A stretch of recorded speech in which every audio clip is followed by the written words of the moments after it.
Hello and welcome to a brand new episode of the Nerdpocalypse Podcast. I'm your host, Jay. I'm here with my co-host, Micah. Hey. And Terrence. What's up? All right, guys, we're back. There is plenty to talk about, so let's get right into it. There is a review for the Super Mario Brothers movie up on our YouTube channel and also in the Coming Distractions podcast feed. Carrie saw that, so Carrie and I did that review. It's a no spoiler review, so check that out and share that out as you see fit. Was she one of the people that was all about like Charles Martinet doing the Mario voice? No. Was she one of those people? Mm-mm. Okay. No. All right. I want to find one of those people who saw that movie and was like, those now, people, would he have sustained that for 90 minutes? I feel like it'd have been annoying. I got to find my brother Luigi. Like, no, no. That's too many words, Micah. Yeah, he gets like 4 words max, right? Like that's really kind of it. Maybe 3. Yeah, it's me. Woohoo. Let's go. And that's Mario. Let's go. Mamma mia. That's it. That's it. Yeah, like the fact, like if there are people that actually wanted him to do the voice for an entire movie, you have psychological issues. Like, I'm sorry. That's I'm changing my view on this. I want him to do it, but I only want him to be able to use those phrases. He can't say anything else. Like that. That's it. Oh my God. That's crazy. Yeah. So Super Mario Brothers review is up. Carrie gives her thoughts on the movie and her thoughts on the different actors portraying the sort of the major characters as well. I heard Jack Black was very good, and Keegan-Michael Key was unrecognizable. Those are the 2 things that I heard that were like crazy good. Yeah, she said Jack Black was like easily the best, like just perfect, and I've heard that from other people too. So check that out. Now, it's been waiting a long time. I wish I could join you in this because I haven't had a chance to see it. Terrence, you watched the new Monique special, the stand-up comedy special on Netflix. This is years in the making. A lot of controversy, a lot of excitement around this. People are talking. The streets are talking. How good on a scale of great to amazing was this? Okay, I'm going to preface this.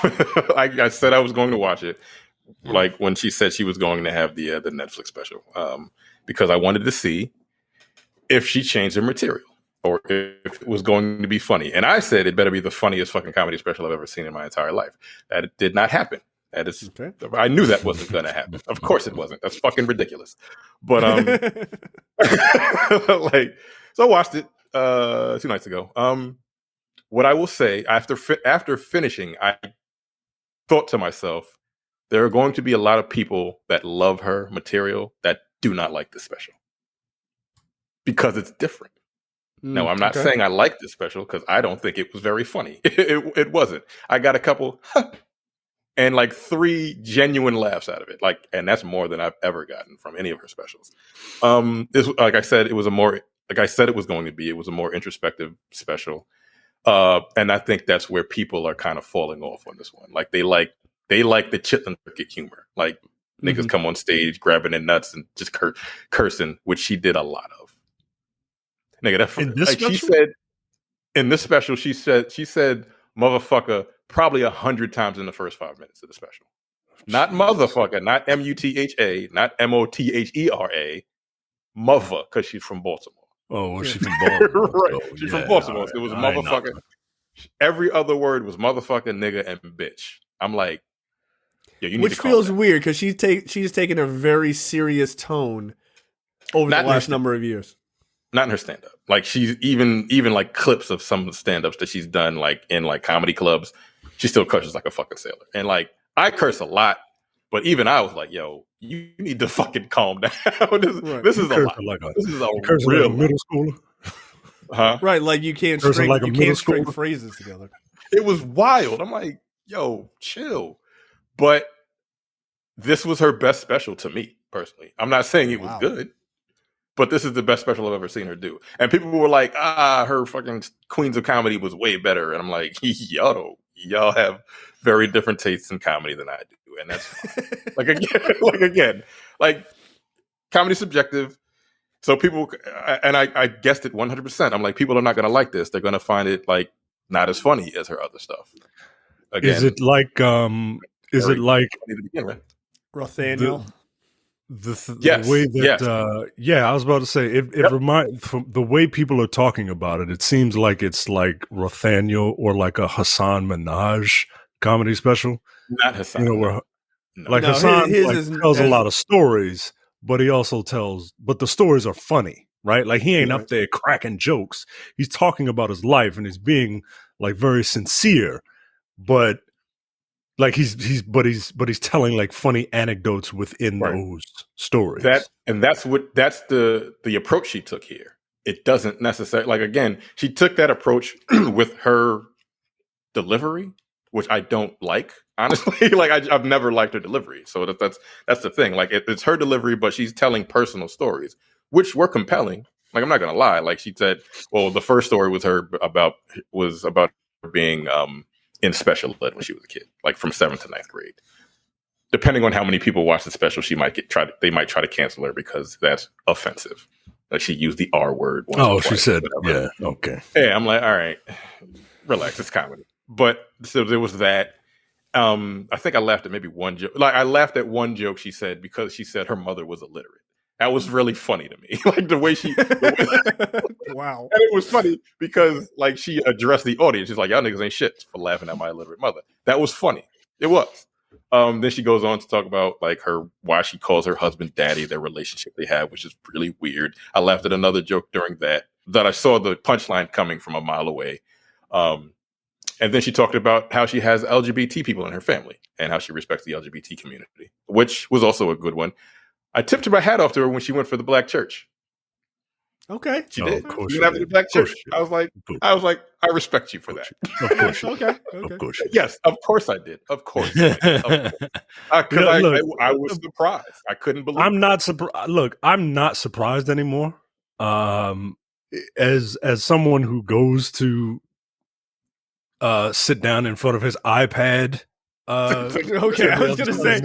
I was like, we about to tell a big ass lie. I was like, you ain't been in church. Don't even do that. Okay, all right. I can tell you, man.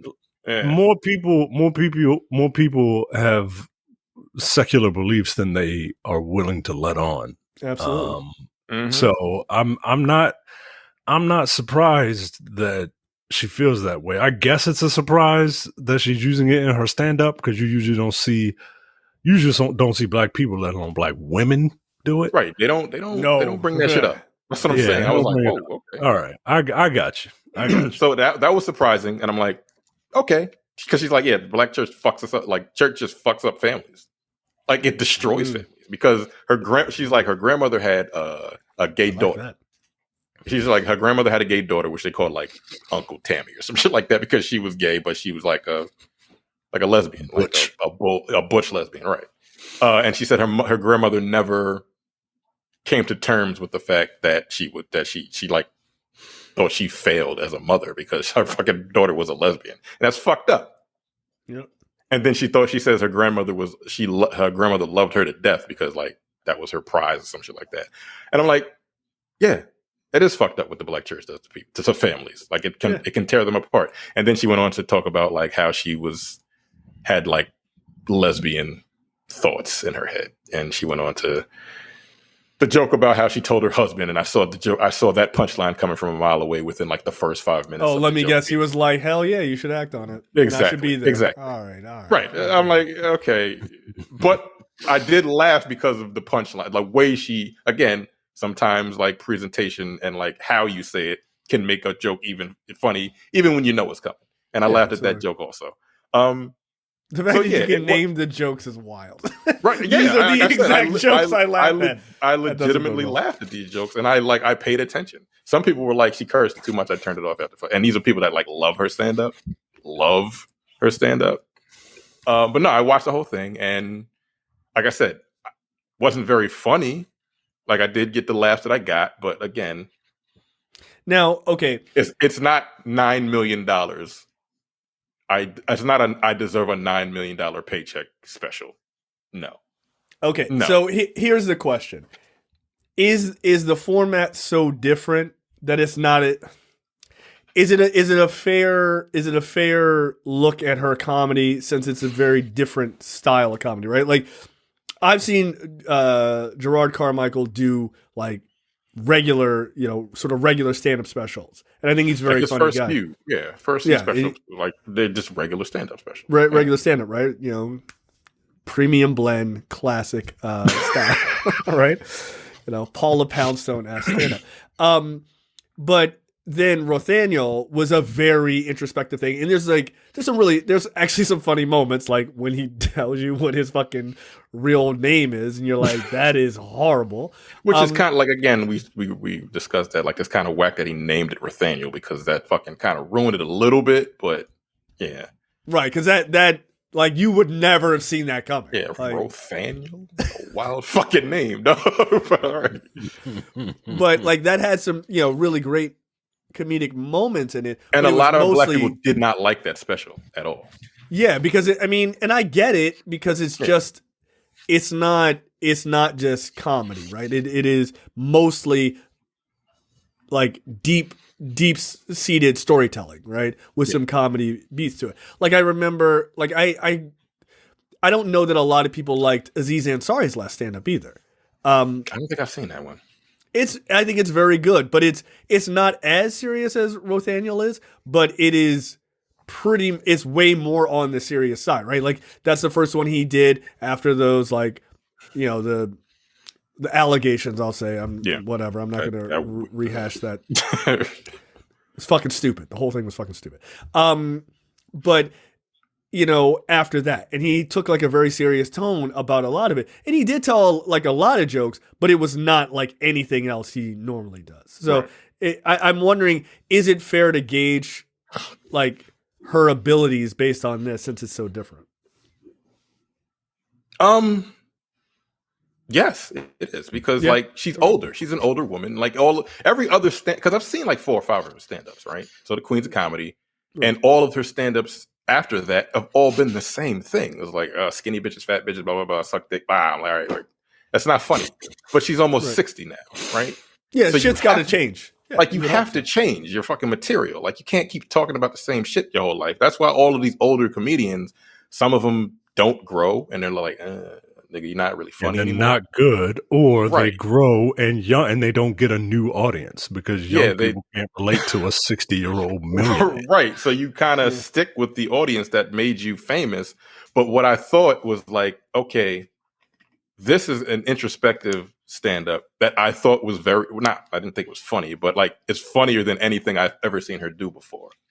Is the introspective stuff actually good?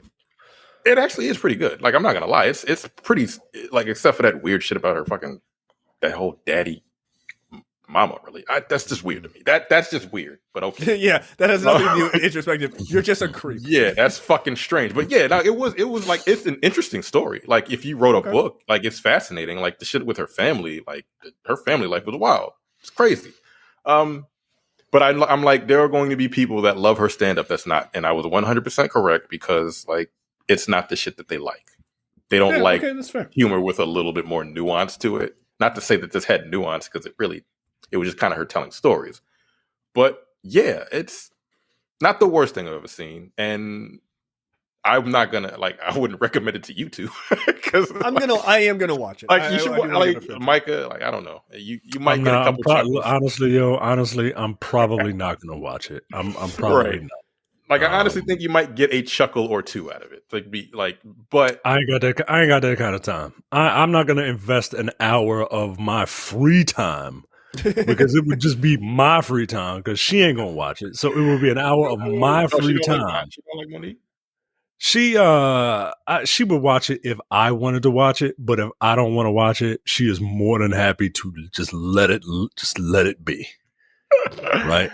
So I'm not going to invest an hour in my free time for a couple of chuckles. Like, I need, and Terrence, I trust you guys' opinion on most things, because we're kind of simpatico on a lot of things. I really trust Terrence when it comes to stand up.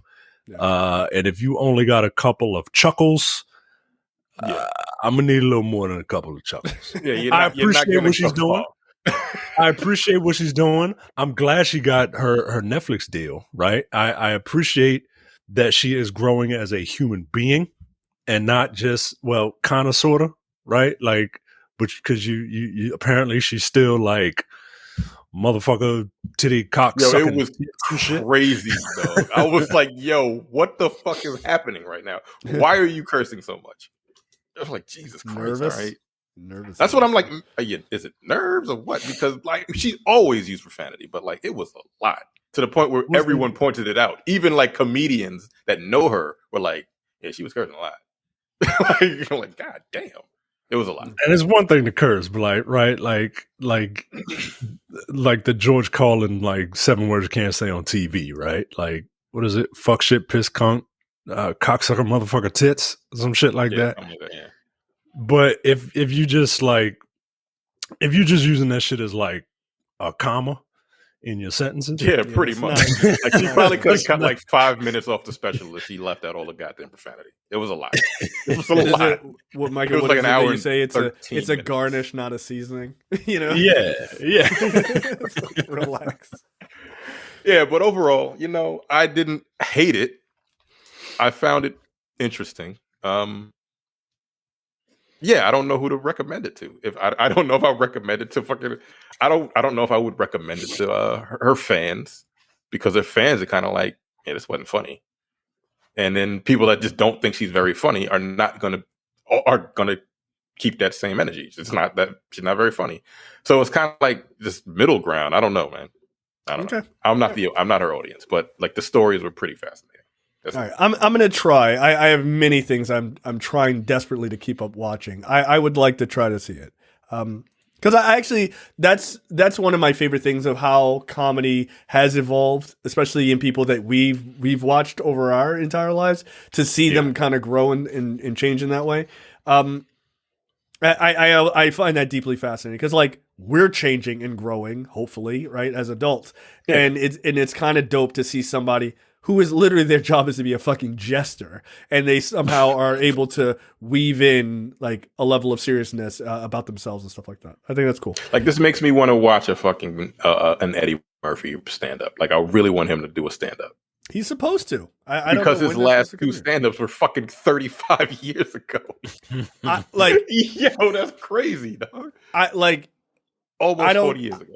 I don't know, but like those stand-ups are so iconic, right? Like they're so iconic. They don't hold up. Oh, I don't know. I don't know the last time you watched either Delirious or Raw. They do not hold up. No, like they don't. The comedy from like style a social perspective, or from like a either. Well, either. A social perspective, absolutely not. But yeah, I was about to say, like, no, but from a comedy perspective. Okay. Yeah, I mean, comedy has changed so much. Yeah, it just changed so much. Some people will call me crazy for saying that, but like I can watch Richard Pryor on the Sunset Strip. I can't remember which one. The one that he recorded in '79. I don't remember which one that was. That's still fucking hilarious. What, the one he has all red on? Is it red or? Because that's the Sunset. Remember. I'm pretty sure that's Sunset Strip. Is that the Sunset Strip? One of those. I don't know if it's the one all red. Did he have like a white shirt? Either way, I don't know. One of those was like in 78, 79 is still hilarious. Sunset Strip is still pretty goddamn funny. But like Carlin really is still funny, because Carlin stuff was like really funny. Because like you listen to shit Carlin said, you're like, this shit is still true. like those guys are the top of the heap for a reason. Look, I know it's going to be blasphemous to say this. I don't really give a fuck. I don't think Dave Chappelle is better than Pryor or Carlin. I don't. Sorry, I don't. Is that blasphemous? Well, no, people think that he's the greatest of all time. You know, maybe to a certain like age group, right? Like, yeah. And I mean, I'm sure Carlin would say probably Lenny Bruce is better than him, right? Like, you know, it changes over time. But like for me, look, that's how it's supposed to be, right? Like that's how it's supposed to be. The newer generation is supposed to be better than the older generation. Like, and if they're not, well, part of that is the older generation's fault, in my opinion. It is. It is. What's wrong with this generation? Because these niggas ain't funny. But no, you know what it is? Like, I hate to quote him, but you know, he's kind of right. Like, I remember them asking like Michael Jordan, like, like, who's the greatest basketball player? He's like, it's not really fair. Like, you kind of have to, like, you could be the best of your era, but it's not really fair to like compare Michael Jordan to Wilt Chamberlain. Like, what the fuck? Like, Wilt Chamberlain can't do a 360 dunk. Like, get the fuck out of here. Like, or some, I forget whatever the guy is who's the logo of the NBA symbol. Like, that guy's better than Michael Jordan. No, he isn't. Okay, like, get the fuck out of here. That's ridiculous. So it is a little unfair to compare them just because the comedy stylings are different. What is expected of comedians is different. I mean, just all of it, right? Like, it's super common. Everybody does an hour and a half set. Like, yeah, that shit it wasn't always true. So. All right. Yeah. I'll check it out. It probably won't be anytime soon, but I'll eventually get around to it. You still haven't watched Creed yet? Creed 3? I watched The Mandalorian on my phone as I was doing the docket. Like, I didn't have any time this week. Like, my life is crazy. So I started watching Inside too. I didn't finish it. That was because I was tired. That was the only reason why. Wait, to watch what? Inside with Willem Dafoe. Oh, I want to see that so bad, dude. It looks really good. From what I've seen, it's gonna be a wild ride. Yeah. But anyway. Well, I'm seeing Air tomorrow, so fuck y'all. I want to see that too. I heard Air is good. Yeah, I heard it's great. Yeah, we're skipping work to go see that shit. That's what we got to do. That's how much time I don't have. I got to skip work to go see a movie. You think I'm gonna waste an hour on a couple of movies? A couple of chuckles? No, I ain't doing it. They're not even going to get your shoulders up laughs. They're really not. Come on, man. Come on. Yeah. Okay, so this next segment, it is normally called Science and Tech News. But I'm going to rename it this week to Jay and Micah fight about AI. And they're both right. The first story, artificial intelligence develops cancer treatment in 30 days and predicts survival rates. Apparently, in a new study published by the Journal of Chemical Science, researchers at the University of Toronto, along with Insilico Medicine, developed a potential treatment for hepatocellular carcinoma, or HCC, with an AI drug discovery platform called Pharma AI. HCC is the most common type of liver cancer, which occurs when a tumor grows on the liver. So basically, researchers applied AlphaFold, an AI-powered protein structure database, to Pharma AI to uncover a novel target, a previously unknown treatment pathway for cancer, and develop a novel hit molecule that could bind to that target without aid. The creation of the potential drug was accomplished within 30 days from the selection of the target after synthesizing just 7 compounds. So potentially curing the most common liver cancer in the world. In 30 days, it was able to try to figure this out. That's incredibly impressive. Like, the implications of doing something like that with pandemics and developing vaccines and things like that in real time, or being able to predict vaccine spreads and things like that using AI is pretty dope. Like that is that's a lot cooler than just like making pictures of Batman reading a comic book, but pretty fucking interesting nonetheless. Yeah. Look, we'll get into the AI debate in a second, but I think this is remarkable. I think that of course I'm pro science. You heard me say that I occasionally every other weekend sit in front of my iPad and listen to church service. But I am not one of those people. But I am not one of those people who is just like, well, I'm sick. God got me, right? Like, no. No. Let's not be ridiculous, folks. Like, if you're sick, you got to act, okay? You got to do something about it. God gave us our divine NyQuil. We all know what that is. Like, knock it off. And so, yeah, I am all about, like, I'm all about stuff like this. And anything that is used to help humanity is a positive. But on the flip side, anything can be used as a weapon, guys, including AI, as evidenced by the fact that a man who was obviously there was something wrong with him. He spent a few weeks talking to an AI chatbot, and he ended up committing suicide. And this is not so.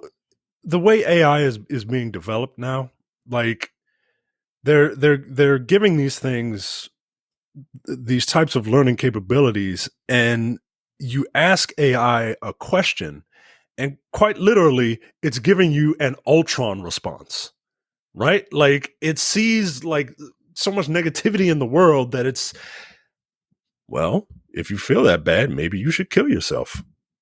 You would be doing your family a favor, like stuff like this is like like the Avengers must die. Excuse me, like what's happening?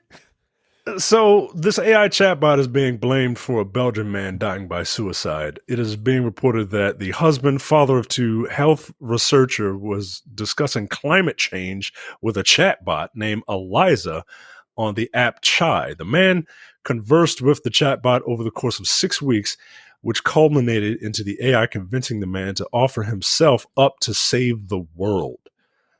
So he had like eco anxiety and was extremely pessimistic about the effects of global warming.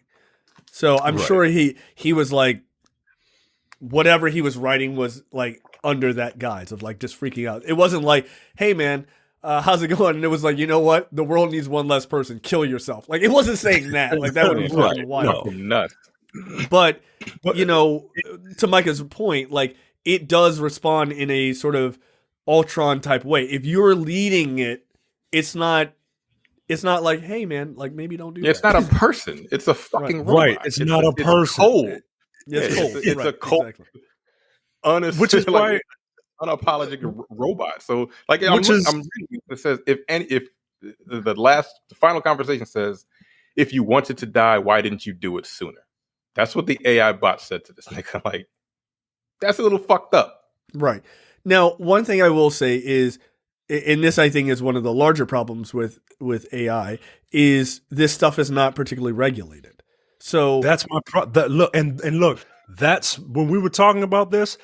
That is what I'm talking about. Yeah, I'm saying that we need to be having these conversations right now before AI becomes so ubiquitous that people are like, you ain't touching my guns and you ain't touching my robot guns, right? like because that, especially I mean the robots will clearly kill the people who have the guns. Everybody, but you know, people got to fall in love with these things first before they take us over, right? Yeah, no, that's and that's all I'm saying, yo. Like we see what technology can do with like deep fakes and shit like that. I mean, it's not going to be long. No, yo, it's worse than you. It's worse than you realize. It's really it's worse than you realize. Of course, it is. I saw a video. By the way, there is technology. Let me see. I have it written down because I was going to do something. I didn't have time. I was going to do something just for this episode, just to fuck with you. There is a. I won't say what it is on here. I'll do a test and send it to the two of you. But there is a technology. I was watching a video and it was like, these are 10 AI tools, you know, you should check out. And I was like, all right, cool. And I wrote down one. And one of them is open to the public. Like you can, I guess, maybe pay a little bit of money. You know, it's like $10 a month or something, or use it for free. That you can upload about a minute or two of your voice, of you just talking. And someone can get it to write it, like you can then write out a long script, a book, whatever, and go use Micah's voice, and it will read it in your voice, and it is almost fucking perfect. That's terrifying, dude. That's terrifying. Jay-Z's. I read a story. Jay-Z's DJ is freaking out about this because someone sent him a clip of someone having some AI say something in Jay-Z's voice. And he's like, yo, what? Like, first of all, if you're an artist of any kind, you should be freaked out. Yeah. You should be pissed. You should be pissed at all these dummies who are on their computers. What if Willem Dafoe looked like a crab or some shit, right? You should be pissed. That's actually that might be something to put in the Midjourney. That's not bad. You should be pissed at people just doing that shit, right? Like, I understand AI is a tool, but I know a guy who has an entire Instagram account where it's just him creating black art through AI. And it's a cool concept, but sometimes he's like, look what I did. Look what you did. You didn't do anything. Nah. You just told a robot. Sir, look what we did. It just like it's fun. I'm at the point now where right now is when we need to start slowly talking about ways to regulate this technology, what we're going to use this technology for, and of course you're going to have rogue agents out there. Yeah. So we have to start talking about ways to combat it, because if you don't, 30 years from now, like, that's not a long time when it comes to technology. Think about where video games were 30 years ago. Right. And then look at them now. And that's just video games. That's just toys. Right. Like, and it's not nearly as advanced as it could be if it was everyone was developing video games all at once and there was no regulation. Right. It'd be way worse. So, I mean, not worse, but it would be way more advanced. Like, you're working within the confines of like consoles. Like, if you were within the confines of the most powerful PCs, right? Like, come on, dude. There is. So, getting back to the voice thing real fast, and then I'll talk about something else. I saw a video where they took it was just like some video of like a Kendrick Lamar like music video or whatever. They put Kendrick Lamar's voice into one of these apps and had him doing a Kanye West song in that video, and it was him doing the entire Kanye song. You couldn't tell it was AI. Like, you could not tell. It's like, oh, Kendrick Lamar just covered whatever, whatever Kanye West song it was. And it was fucking flaws. But the thing is, I agree with you when it comes to regulation and stuff like that, because like this Eliza chatbot, like, you can build your own chatbots. Like, this is the problem, right? Is there isn't, like, people know ChatGPT, right? But that isn't the only one. So you can just build, like, you can basically build them off of the structure of like a neural network. That kind of stuff is open source, and then you start building your own. Like, there are limitations on ChatGPT. There's limitations on the Bing AI, right? Like, if you use Bing now, they basically have incorporated AI. And it, like, I read a subreddit about it all the time, and it has a ton of problems because it gets emotional and responds emotionally and shit like that. But like ChatGPT doesn't, right? Because they have taken some governors off, some regulation off that like ChatGPT doesn't have. So you have to regulate how. Like, you basically need to create like RoboCop rules, right? Like, can't harm people, can't tell people, like, but quite literally, you have to tell it shit like that, and you have to hope to God that those regulations stay in place and that the machine doesn't figure out ways around it. I was telling Micah this story that was relayed to me. My brother-in-law just wrote a book on ChatGPT, and he was saying that the latest version 4.0 that just came out, they actually had to pull back some of its capabilities because they were just like, we can't put this out in the public, right? And one of them was they basically let this like beta version, before they released it, they kind of were like, let's just see what it can do. It was able to go out, it needed to get through a website to like order food or something, right? It was able to go out, and when they went out to this website, a CAPTCHA came up, right? Where you like pick 3 bowling balls or whatever, right? To kind of like test to see if you're a robot.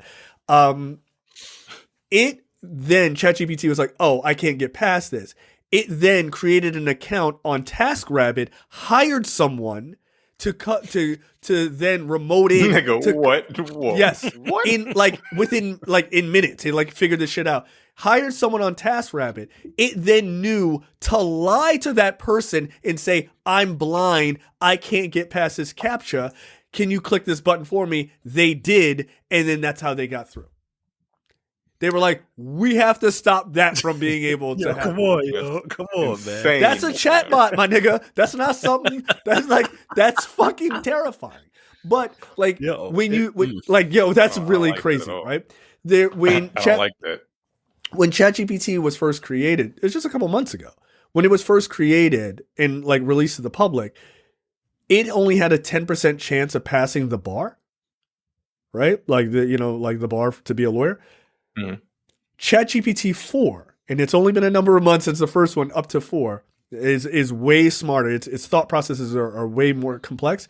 It has a 90% chance of passing the bar. It's insane. It's insane how good it is, right? The thought that they're doing now is like the thing that like would help the public. And technology that they want to release is that these chatbots like ChatGPT and all these other ones would be able, instead of you saying like, hey Siri, like where's a local restaurant, right? Like what you can do now, right? It's like real basic AI, right? It's dumb, but it is technically artificial intelligence. Now you can go into ChatGPT, or you'll be able to vocally say, hey, I'm having a dinner party with 4 people, in just plain language. I'm having a dinner party with 14 people. Set up a menu. 3 of these people, these people have gluten allergies. They need to be vegetarian. It has to be vegan this, blah, blah, blah. Carnivore diet, low carb, blah, blah, blah. Create a menu for me and then take that menu and then put that into my shopping list. Does it. Within not 10 minutes, within seconds. That's amazing. So you'd be able to do that from your phone. Is amazing. Right? But you'd be able to do that from your phone. Amazing. Like, order me food from this place. I want da-da-da-da-da. You never have to talk to anybody. It just buys it. Use my credit card on file. Done. That stuff is amazing until you let your phone, go into low power mode, and then the phone is like, wait, you don't love me anymore? Well, maybe I should just rack up a bunch of bullshit on your card to teach you a lesson. Yeah. Huh? You gonna let me go to low power mode next time? Son of a bitch! I love you. Like, whoa, what the fuck? It's the movie Her all over again. Yeah, without the craziness. That's crazy. Or with the craziness. Look, the stuff is really fascinating. I think that if we regulate it, we could use it as a tool to do some really dope shit. Like you quite literally could, cure cancer. You could, think about it. Look how close they are to curing AIDS. Now put that same scenario with this liver cancer into AIDS research. How fast could they be like, oh, actually, here's a pathway we hadn't thought about for the last 30 years we've been fighting this. Or 40 years. 40 years. 40 plus. Right. Like, you just think about that. Like, we could cure these things. And so, like, I don't think, there's some countries that have called for, like, we need to just pause on this. That cat's already out of the bag. No. Like, there's nothing you can do about that. You can't stifle innovation, right? You can't, but you can't go all BioShock on it either. You know what I mean? Like, you don't want to live in rapture, right? Where you leave people to their imagination, and their imagination. Some people are good, but like some people are really, really evil. You know what I mean? Like, can you imagine if this technology was around in the 40s? Right. Like, and we still have people with that mentality? Yeah. Now? Yeah, it's dangerous. Look, people made a Chrome extension. Nazis made a Chrome extension that would put 3 parentheses on each side of any Jewish name so that other Nazis knew that they were Jewish, like through articles and shit. That happened a couple years ago. Yeah. What the fuck?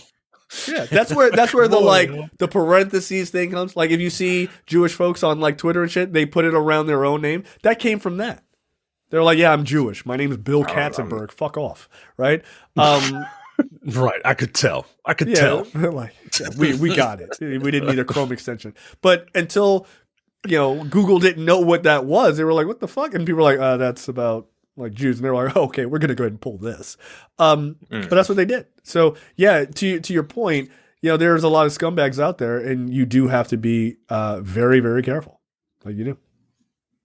I just find this stuff incredibly interesting because, like, I've been reading about this stuff my whole life, and it's kind of weird seeing it come to fruition. Yeah, it's here. You know what I mean? Yeah. Like Snow Crash came out 30 years ago talking about the fucking metaverse, and that's quite literally using that term, and that's what we call the world between worlds or whatever that we live in, that we have now, Second Life and shit. Yeah, but in fairness. It sucks. Yeah, probably got it from that. Yeah, no, but I was. Yeah, he probably got it from sucks. That world sucks. Yeah, who uses the metaverse? Well, no one. Yeah. But that world sucks. Might not suck 30 years from now. By the way, I think you're being way too liberal on that time frame, buddy. I think you're talking it's soon? I think it's 5 to 10 years easily. I might be being too liberal, to be honest, dude. Technology speed again.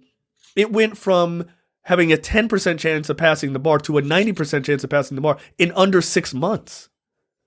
What does that look like in 2 years?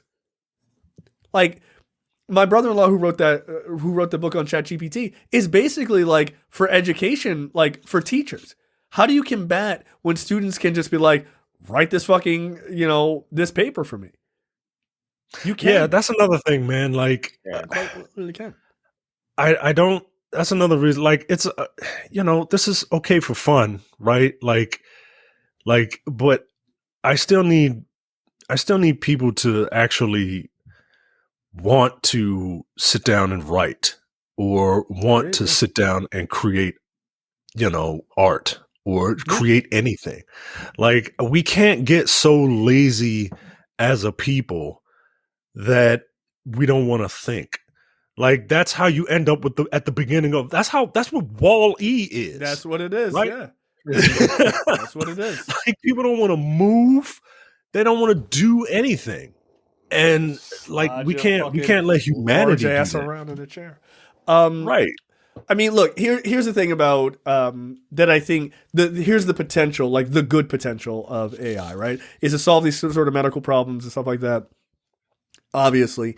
But the other aspect is freeing people from menial tasks to actually create things, right? Like to actually do true art, to actually do those kind of things. If you have, the fear has always been that technology is going to take away these like sort of lower technology jobs, right? Working at McDonald's and that type of stuff, and that will happen. That's just inevitable, right?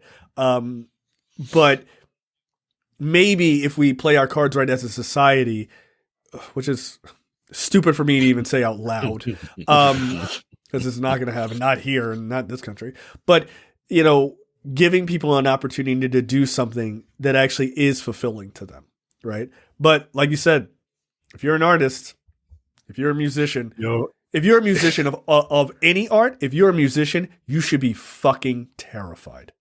You should be terrified. I feel like after music coming out is AI because it all fucking sucks any goddamn way. It's all hip hop at least.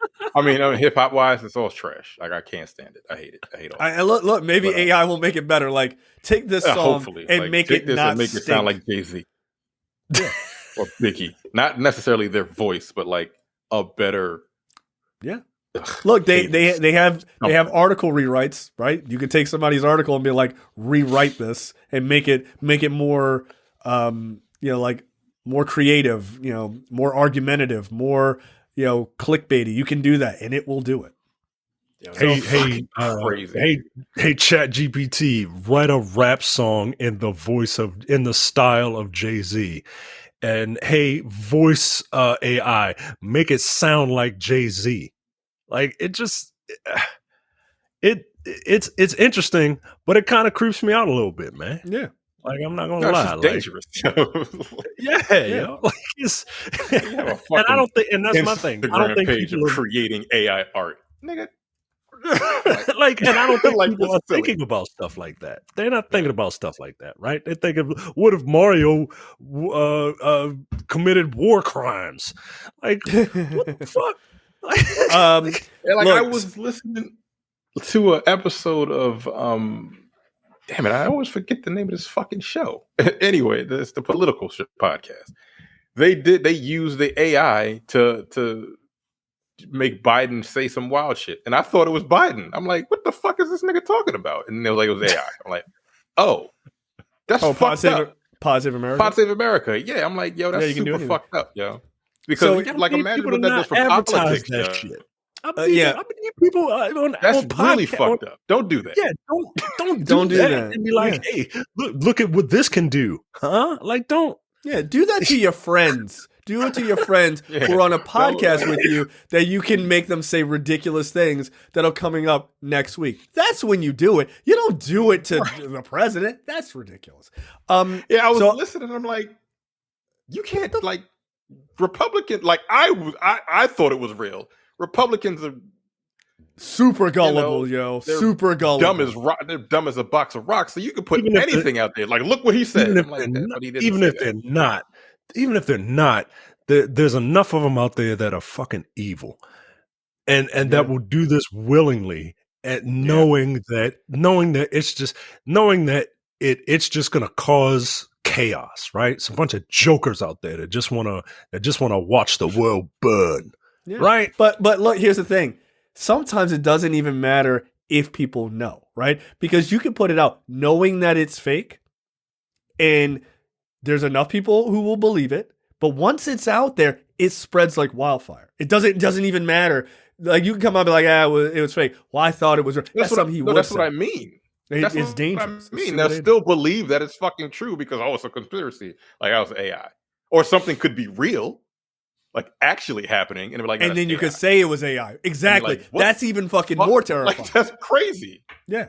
Like, think about if the Access Hollywood bus tape came out about Trump saying, "Oh, grab him by the pussy" or whatever. Now people would be like, "That's fucking bullshit. That's fake. It's totally fake."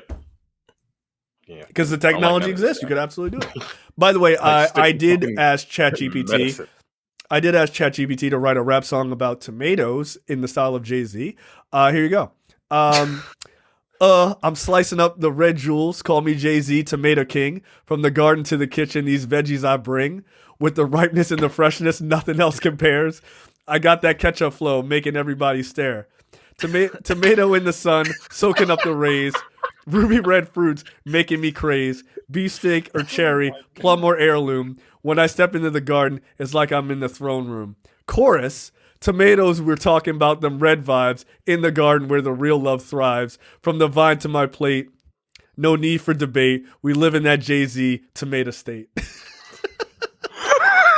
Yo, that's fucking ridiculous. I am going to see if I can find an ability to use his voice, because I kind of want to hear Jay-Z do a rhyme about tomatoes. Yeah. That's fucking hilarious. What the That's dangerous, yo. That's incredibly dangerous. I don't like it. By the way, I used ChatGPT 4, which is the slowest one. That literally took less than 30 seconds. Yeah. Yo, and it's long, yo. It's got multiple choruses. It's got a bridge. It's got 3 verses. It's got an outro. It's your boy Jay-Z repping them tomatoes. Don't forget to eat your veggies no matter where you go. We're all about that freshness, that flavor, and that taste. In the world of tomatoes, ain't no time to waste. You crazy for this one. Amazing. See, now look, that's just fun. That's fine. That's fine. Now, don't try to make money off of that. You know what I mean? Like, don't use Jay-Z to try to make money off of it. Like, that's another thing, yo. Like, don't, like, if you're fucking around, right? You can do a lot of fun stuff. That's fun. It's fun, right? Like, if you're fucking around, we have an AI art thing in our Discord, like, where people are just making, weird combinations of things. Lizzo as Thanos, right? Like, I made that one. It was pretty good. Right. If you're just fucking around, fine. But just think about, like, the bigger picture of this stuff. You know what I mean? That's all. Yeah. I'm not saying don't have fun. I'm just saying, I hope Skynet. nobody accuses. Yeah, that's it. Don't launch Skynet. That's all I'm saying. Please. And one last thing before we go. I did another one. See if you can guess who this is. Yeah, it's Drizzy back again with a new groove. Tomatoes on my mind got me in that smooth move. Late night cravings in the kitchen. I'm mixing the reddest of fruits. Got my heart fixing. You said Drizzy, so that was automatically Drake. That is correct. Yeah, It's still going. It's still going. Still right. Amazing. Yeah, you too can write your own. Like that's kind of fucked up because like SoundCloud rappers, you could just be like, make a rap about tomatoes and just put it out and just put a banger ass beat under it and be like, there you go. Make it sound like Tekashi 6ix9ine or some shit like that. I'm like, okay. I mean, yeah, just Like, pick your favorite rapper and you could do that, and then just if you rap it, like you could make a song. It wouldn't be that hard. like there are already a bunch of unfunny people on like TikTok whose idea of comedy is just looking at someone else do something and then react to it. Like I can only imagine how much this is like the launch of the Nintendo Wii. There's a lot of bullshit out there, and you got to sift through to find the real good stuff. No, it's not just the Nintendo Wii. It's the accessories to the Nintendo Wii, right? Like the tennis connection thing. Like, why do you need? I hate when people do that, yo. I hate it. It's the That most shit drives annoying me fucking crazy. You're dude. not doing anything. You're stealing other people's work. Mm-hmm. Can't stand that shit, man. Yeah, it's Like, it's at least really respond. weird. Respond. Say something. Say something. God damn. All right. Amazing. I'm an old man, though. I'm an old man. All right. I did say write a joke about chickens in the style of George Carlin. This actually seems pretty funny. Okay. I gotta move on. All right. Next up, let's get into topics. There's a live action Moana movie in the works from Dwayne Johnson and Disney. But the shit came out 7 years ago, yo. Yeah, that's right. You're getting this. Shut your mouth. You need it. Look. Our boy needs a win. Our boy needs a win. All right, like he needs a win. He already had one in 2016 with Moana. He doesn't need to do it again. Not The fuck? Well, he gets to be in this one, right? He's gonna play. As what? He's gonna play. As who? He's gonna play Mekahani Ho or whatever the guy's He's name. playing Maui that he played in the original. Maui. That's it. Maui. He's playing the character that he played in the original. I hope and pray that they hire a singer for him. No, he's singing that. He's singing Moana. Yeah, if you call that singing, I didn't think it was bad. I mean, it was fine. Like that, he sang the way he talked. Like it doesn't. Yeah, he's saying the way he Nah, talks. Look, he look, needs I to understand. just, like, I understand they R. don't Kelly need I understand R. Kelly made a career of singing how he talks, but like, nah, yo, it doesn't mean it was good. No, I didn't mind him singing in Moana. I didn't mind that at all.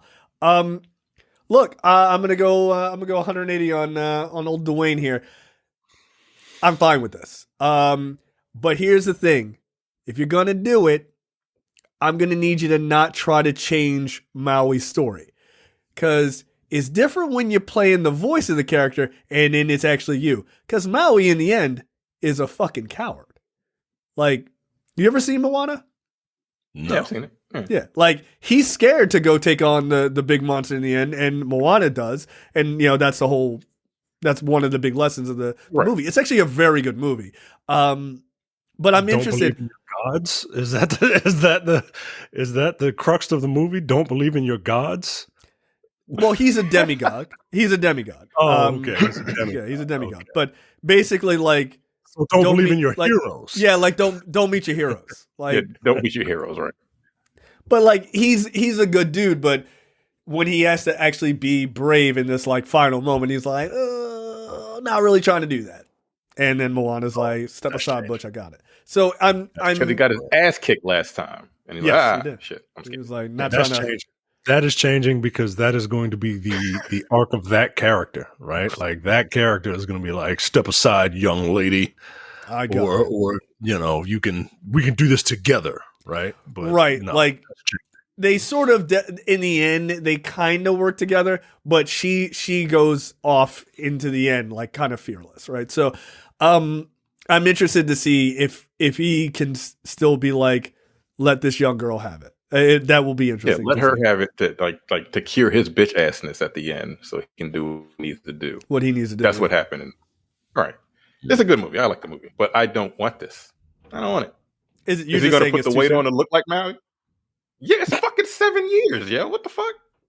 Yo, it came out in 2016, yo. Terrence, come on. Terrence. Don't need a remake. Terrence, did you say, is he going to put the weight on? No. Yes, I did. No. I did. Is he going to put the weight on to look like Maui? He will get to be the same weight as him, but he will just be cut. Like he's like, I have to be 3. Or just like stop taking all the steroids. Stay the same weight that you are now. Just stop taking all the steroids. Like, go back to your old body. You'll be fine. Okay. Maybe he'll do what he did. Go back to your WWE body. Well, no, he had to wear a shirt because he had gynecomastia. So he had to wear a shirt. I mean, so does Maui. The fuck? It's fine. I ain't doing that. Maybe they'll do what he did in Central Intelligence. I don't know if y'all ever saw that movie. Yeah, I saw the CGI. Oh, he put the fat suit on? No, it's like CGI, wasn't it? It's like a CGI. Yeah, it's like a CGI suit. Maybe he'll do that. Because he needs all the tattoos. He only got half of them already. Yeah. I feel like they're gonna have to cover up the Brahma bull. That doesn't really work for the accuracy of that, but that's fine. That's fine. I don't. This is stupid. I'm sorry. It's too early. It's too early. I mean, I don't think it definitely needs to be done this early, but look, I support him coming back and doing it. Like in general, I support it. And you know, if he can use his sway to put his people on, you know what I mean? Like, I think that's pretty dope. Like, yeah, that's true. Put on yourself a young like Roman Reigns in there. Fuck it. Let Roman Reigns be her dad. Yo, I know. Nah, yo, I'm gonna be mad. I'm gonna be big mad. Nah, yo. Like if you can find make Rikishi her father. Make Rikishi Moana or Maui. I'm sorry, what? No, Maui, right? Rikishi Maui. That's fine. Things that are not going to happen. Things are not going to happen. Look, if you can find I don't know what the correct term is, Samoan, Polynesian. I don't know what the right term is, but if you can find like they say Samoan, they're all Samoan, I guess. I don't know. If you can be the kingmaker for a young Samoan actress. You could put her on in a Disney movie. Like, that's what you should be doing. Like, it's time to start paying it forward, especially because like there is no representation outside of professional wrestling for those people. So yeah, man, like fucking do it. Just be good, because like these remakes aren't good. Like they're either carbon copies like The Lion King, or they make changes that are like, what, huh? Mulan. Like Aladdin and Beauty and the Beast and Mulan, right? Like, so yeah. Well, I haven't seen a live one that's been good. I have not seen a single one that's been good. What's the best one? Lion King? I mean, I heard like Beauty and the Beast was the best one. That's what I heard. That might be the best one, and it ain't great. The reason Lion King sucks is because the photo, the photorealism of it. Not even that, like the photorealism of it. Yeah, the photorealism of it is too uncanny. Like they don't emote through their face, and their eyes look all dead. Like here's Simba just watch his father get murdered. Right, because they're lions. Like you can't like. I mean, in fairness, Simba's a real piece of shit. Your dad just died, and you're like, yo, you were just rocking out to "I Can't Wait to Be King" like 9 minutes shit is ago. Hilarious. It's one of the best memes, yo. I probably shouldn't have been saying that. God damn. I might have. Yikes. Oops. You jinxed yourself, man. Well, I think it worked out. All right, next up, Micah, you're probably pretty happy about this, I guess. The Fantastic Four movie gets a new writer, Josh Friedman, who also wrote Avatar 2. I don't know what to think about this because I didn't watch Avatar: The Way of Water. Terrence, should I be happy about this?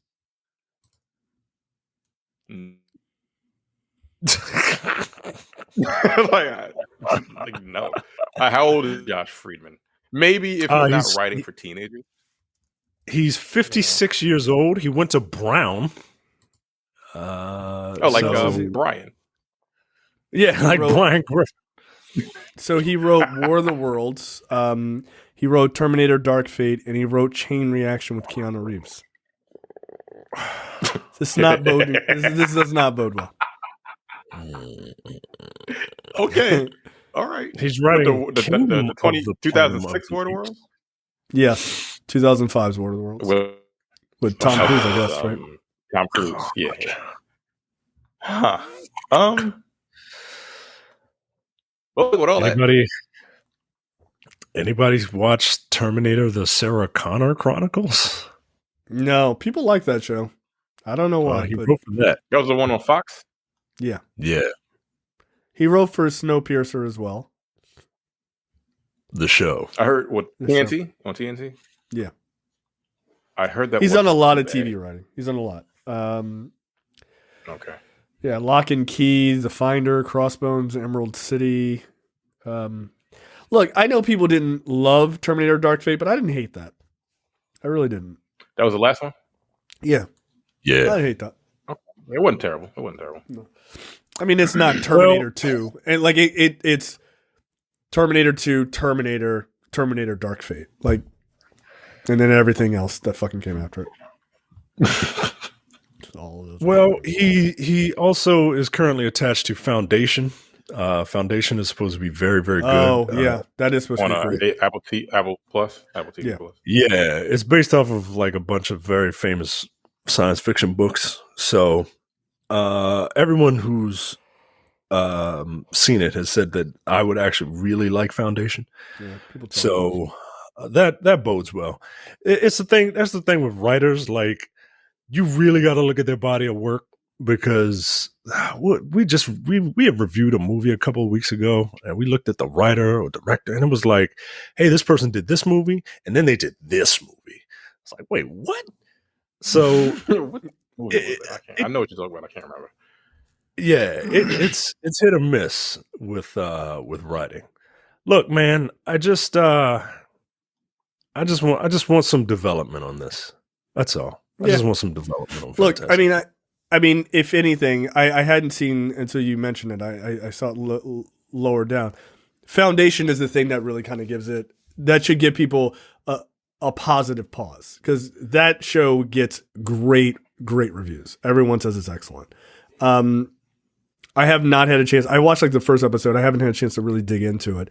But so many people say that's like really top notch sci-fi. So that's what this project needs. It needs really good, smart sci-fi. So, all right. If the guy worked on Foundation, I will not give it a pass, but I'm intrigued. I'm not ready to rant and rave yet. You know what I mean? Right. But look, at the same time, you know who also works on Foundation? A guy that people say completely sucks. David Goyer.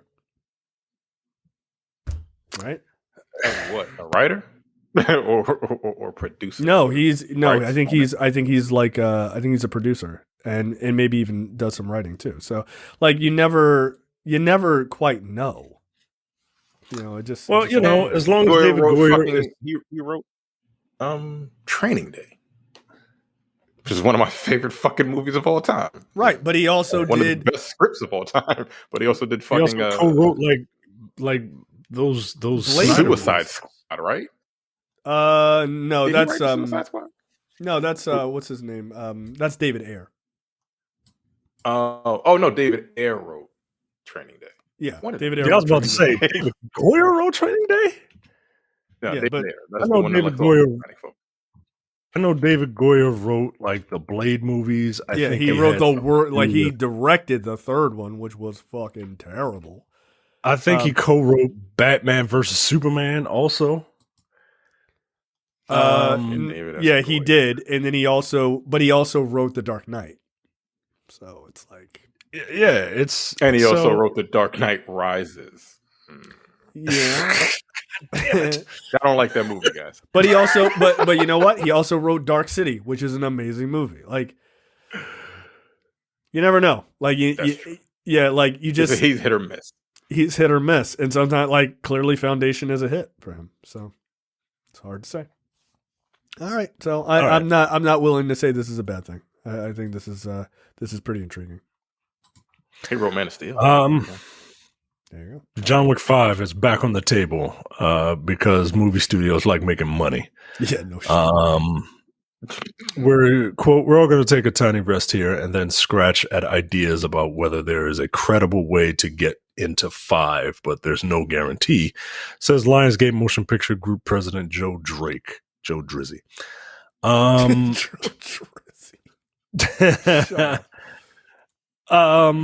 Look, John Wick 4 was supposed to be the last installment of the John Wick saga, but we all know that that wasn't the end of this world. There's Ballerina coming up. Correct. And wasn't there another movie, another spinoff? The Continental. Yeah. This is serious. But apparently John Wick 4 was the biggest opening in the franchise's history.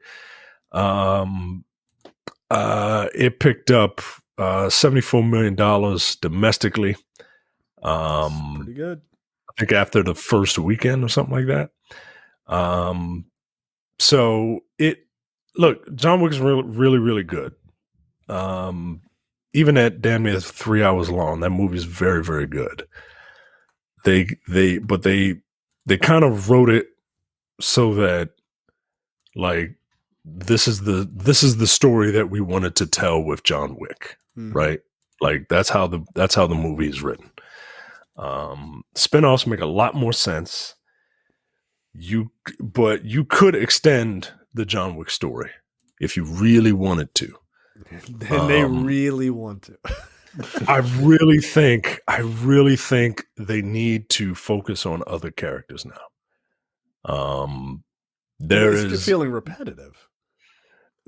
I mean, look, you say that until you see it. You know what I mean? Like, I mean, look, I'm super excited to see it. I am. I'm just saying, like, this guy just running around town killing a bunch of people. Like, I agree with you. Like, you need to expand it to other characters. Like, you just do. Yeah, you do. But and I'm saying that to myself, right? At the same time, like, if they want to make another one, I'm gonna probably go see it. Right. Because of course. It was amazing. But let's focus on some other characters. There are other characters that we can focus on, not just the ballerina, but like if you wanted a direct spinoff, there are characters introduced in John Wick 4 that have reason to be in another John Wick. If you've ever heard the rumor about a Kill Bill 3 of Vernetta Green's daughter coming after Beatrix Kiddo, like that, something like that kind of could happen in another John Wick movie. But you couldn't. But you know, it wouldn't be about John Wick. Look, as long as the action stays innovative, as long as there is a reason, right? Like after I saw John Wick 4, I saw some interviews and the director was like, yeah, we could have shot a John Wick 4 and 5 back to back, but he said, I didn't want to because what if there are certain advancements in technology that allow me to do different things between the time that John Wick 4 and a potential John Wick 5 comes out. Like, it wouldn't be fair to the audience to just keep doing the same thing from this movie to this movie. Like, you want to progress, you want to grow. That's kind of a dope, that's a dope perspective to take. That's a really, really good perspective to have when it comes to creating art and not for the sake of art and not creating art for the sake of profit. Sure. So yeah, look, if you can pull off amazing feats of filmmaking, I will be more than happy to go see another one of these movies. But I think we can focus on other characters. Yeah. Okay, that's fair. Next up, WB is this is fucked up. Warner Brothers is planning on releasing Wonka, the Willy Wonka movie starring Timothée Chalamet, and Aquaman and the Lost Kingdom, which is the sequel to the original Aquaman, both in the same week. Why? Because they're getting ready to dump one of these. They don't give a fuck. Take a guess which one it is. Insiders hint. Know. Insiders hint. Well, here I'll read this, and then you can take a guess. Insiders hint: Timothée Chalamet's Wonka could decimate Aquaman 2 as WB prepares to release them on the same week. Heard nothing but good things about the Wonka movie. Yeah, so Aquaman had already been reportedly not very good. The second I heard that. Yeah. Really? So why don't you pee on it? I mean, again, these movies are dead on arrival because everybody knows that you're rebooting this universe. The only movie that's not dead on arrival for DC is The Flash, because they need to see how because The Flash is the one that's going to help with the reboot. Right. Everything else, yeah. I mean, I don't care how many videos Zachary Levi makes. He looks crazy as fuck telling us that Shazam! Fury of the Gods is better than John Wick 4. Like, yo, I haven't seen either one of those movies, and I know that's a lie. And you do too. Knock it off. It's like, you know, in your heart of hearts, you wish you were in John Wick 4, nigga. He's Knock like, it off. He's like, if you want to see our movie, there's a stinger where I show up in John Wick 4, guys. Like, no, knock it off. So, yeah, this is the most egregious thing I've seen DC do in a long time. They're like, just put them out in the same week. Who gives a fuck? That's fucked up. I mean, they could have at least did it like 1 week after the other. God damn. It's just like the same week? Like, just get it out of here. Like, who cares? Why are they doing another Wonka? Is this like a prequel or some shit? I have no idea. It's just called Wonka? Yeah. I mean, that's, okay. That's of course, that's what they do. Title. I'm going to need you to change that title. It just sounds weird. It just sounds weird, yo. It just sounds weird. Wonka. We'll see. Can I get a ticket for Wonka, please? Like, sir, this is not that type of movie theater. Get out of here. Yeah, so we'll see. It'll be interesting. Poor Aquaman is about to get fucking wrecked by its own team, which is fucked up. So, yeah. It's ridiculous. December 20th, 2023. Best of luck. Aquaman made $1 billion, yo. Yeah, it's about to make a little bit less than that.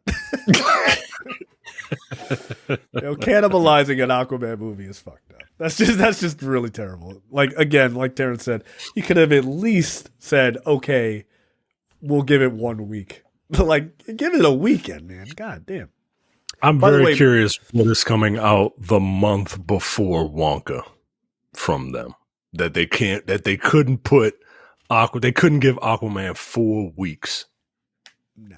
They couldn't do what they're doing with Shazam, give it 3 weeks and then the 4th week throw it on Blu-ray or digital or whatever. Yo, they gave it 4 weeks. That's crazy. Well, Christmas, what weekend is it?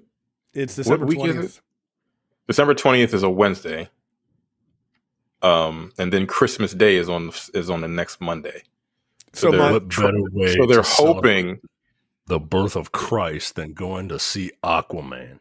Going to see Wonka. Yeah. I'm sure Wonka comes out on Christmas Day. That's like everyone's going to go see Wonka over the weekend. And no one is going to see Aquaman. That's a very odd thing to do. A Marvel DC crossover has been discussed, but James Gunn said it'd be many years away. All talks have been light and fun. So apparently, they asked James Gunn about that. They're like, "Oh, has there ever been a crossover talk?" He says, "Who knows? That's many years away. I think we have to establish what we're doing at DC first. I'd be lying to say that it hadn't been discussed, but all discussions have been very, very light and fun." This is an irresponsible story, yo. This is an irresponsible story. This is an irresponsible story. Like, what the fuck? Like, you know good and hell well this is not happening. It is not happening it's not happening within a decade. Get out of here. No, you know when it happens? That happens when all of when the floor starts to fall out of superhero comic book movies. Exactly. They're like, we need one last ride. Like, let's split the profits. Let's make $2 billion and let's call it a fucking day. Right. Just blow up the sun at the end of the movie. Like, hey, I mean, it's just like, yo, all right. Well, we were talking about AI earlier. So we're about to make a movie about rogue AI curing cancer while killing people to do it. You know, like, no. This is a completely irresponsible story. It is, yo. It is, because people are gonna run with this shit, and then they're gonna start speculating for something that's YouTube videos about this nonsense. Confirmed. James Gunn confirmed that they are having a Marvel DC crossover. The amalgam universe is coming to theater. No, it's not, yo. No, it's not. There's not enough spittle in the side of your mouth when you say that. Yeah. I'm old, man. That's what happens when you get old. You get all this on you. But nah. First off, Wolverine and Batman together. Like, relax. Look, I love the amalgam shit. I had a bunch of those comics because I was a dork. But they were fun. What was it? Dark Claw? Wasn't that his name? Dark Claw. Amazon was Storm and Wonder Woman. I forget the name of Captain America and Superman. I think his name was Hitler's Dream. It was, who else? What other combinations were there? Oh God, I don't even remember. There were so many. Now I'm curious because there were a bunch of them. Okay. So I asked ChatGPT, tell me a story of the crossover of the DC and Marvel universe. This is not bad. This is actually pretty good. In the midst of a raging cosmic storm, two powerful beings, the mysterious Monitor from the DC universe and the enigmatic Watcher from the Marvel universe, convene to discuss a grave threat that could mean the end of both worlds. An evil cosmic entity dubbed the Convergent sought to harness the combined energies of both universes and reshape reality in a twisted image. And then it goes on and on and on. There's the Joker and Lex Luthor and Sinestro. There's a whole thing. It's still writing. Again, you don't even need any talent anymore. You could take this. Make a YouTube script of it and be like, here's my idea. You never did any work. You never did a single bit of work. It's still writing, by the way. It's still writing. Yeah, I don't like that, man. Like, that's what I'm saying. Like, I don't appreciate any of that. I'm gonna put this out on YouTube tomorrow. See what the hit is. James Gunn confirms. Here's my story that James Gunn could use for this. You're welcome. You're gonna turn yourself into that. You're gonna turn yourself into that Beyond the Trailer lady. Oh, that. You can drop your address in the chat. I'll come over there and fight you. What's her name? Grace Randolph. Name? Grace. She's got some issues. Yeah, that's how I got blocked because I said that. You think so? You think she has some issues, Terrence? No, you think like, she has some issues? No, she's not neurotypical. Yeah. Okay, yeah, that's what I'm saying. That's what I meant. I'm like, she's not neurotypical. Clearly. She's also a liar, yo. She's also a massive liar. And a bigot, by the way. She's a bigot, too. She's like, Bane is going to be in Peacemaker. And it's just like, wait, no, he's not. Well, that's what they told. Well, that's what my sources said. Yeah, and James Gunn debunked it. James Gunn debunked it, and she was like, "Well, my sources say he's gonna be there, so we'll see who's right." Like, yo, it turns out, I directed it. Nigga, what are you talking about? It turns out the guy running the show was the right guy. Yeah, no, she did that. She did that to him recently and said like Logan Lerman or whatever is in the running to play Superman, and James Gunn was like, "I don't even know who that is."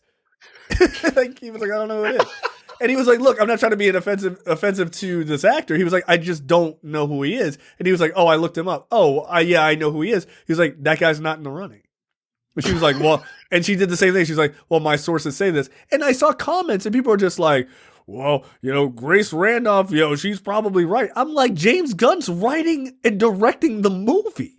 Like Logan Lerman as Superman? Yeah, it's a weird. That's a weird choice. I know who he was up for Spider-Man. He was up for Spider-Man. Yeah, that makes a little bit more sense than fucking Superman. Yeah.